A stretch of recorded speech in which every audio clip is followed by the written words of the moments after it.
Assalamualaikum warahmatullahi wabarakatuh. Perkenalkan, nama saya Hadra Aulia. Saya dari kelas 1 DTKI dengan NIM 4322476. Baik, di sini saya akan membahas materi tentang konsep dasar K3L, budaya K3L di institusi, dan peraturan perundang-undangan yang mengatur K3L. Baik, materi yang pertama adalah konsep dasar K3L. K3L itu merupakan kepanjangan dari keselamatan, kesehatan kerja, dan lingkungan. Baik, K3L adalah sebuah konsep yang menekankan pentingnya menjaga keselamatan, kesehatan, dan lingkungan di tempat kerja. Nah, adapun tujuan K3L itu yang pertama melindungi keselamatan dan kesehatan tenaga kerja. Yang kedua, menjamin operasional berjalan lancar dan aman. Dan yang ketiga, mengurangi risiko terhadap lingkungan. Dan yang keempat, mematuhi peraturan dan undang-undang. Baik, lanjut yaitu komponen K3L. Yang pertama yaitu keselamatan kerja, yaitu pencegahan kecelakaan kerja melalui penggunaan APD, SOP, dan pelatihan.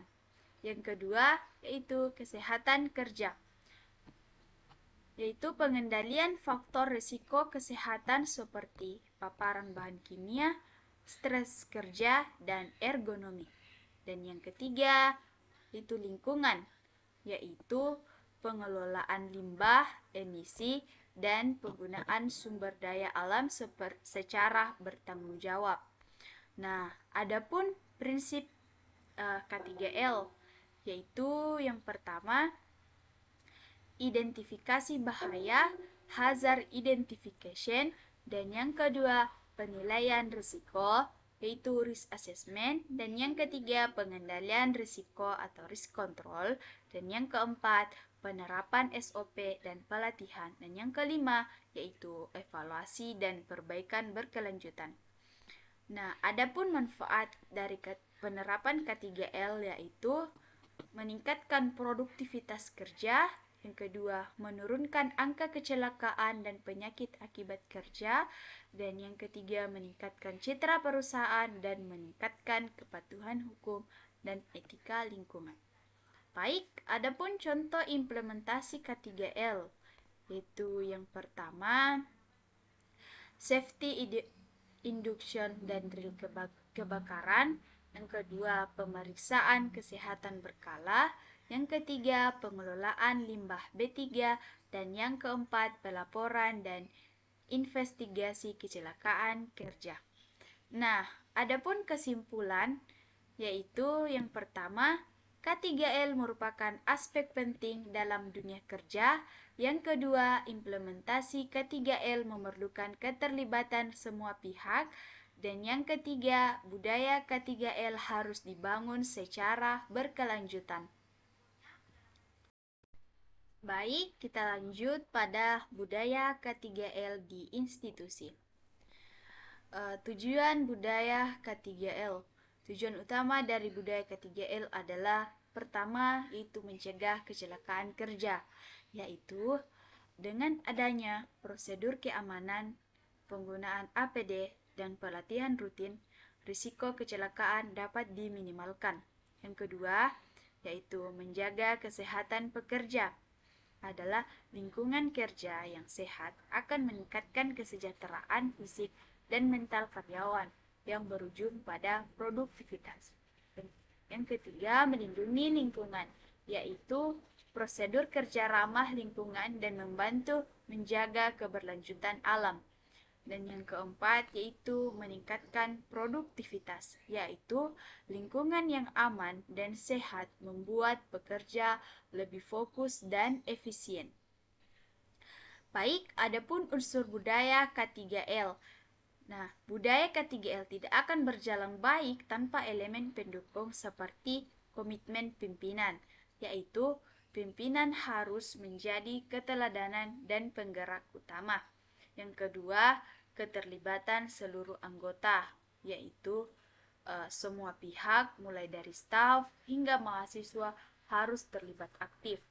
Yang ketiga, sistem pelaporan insiden, yaitu mendorong pelaporan kecelakaan atau near miss agar bisa dianalisis dan dicegah di masa depan. Yang keempat yaitu pelatihan edukasi, yaitu pengetahuan dan keterampilan harus terus diperbaharui. Dan yang terakhir, audit dan evaluasi, yaitu proses rutin untuk mengukur keberhasilan dan perbaikan berkelanjutan. Berikut adapun penerapan di institusi.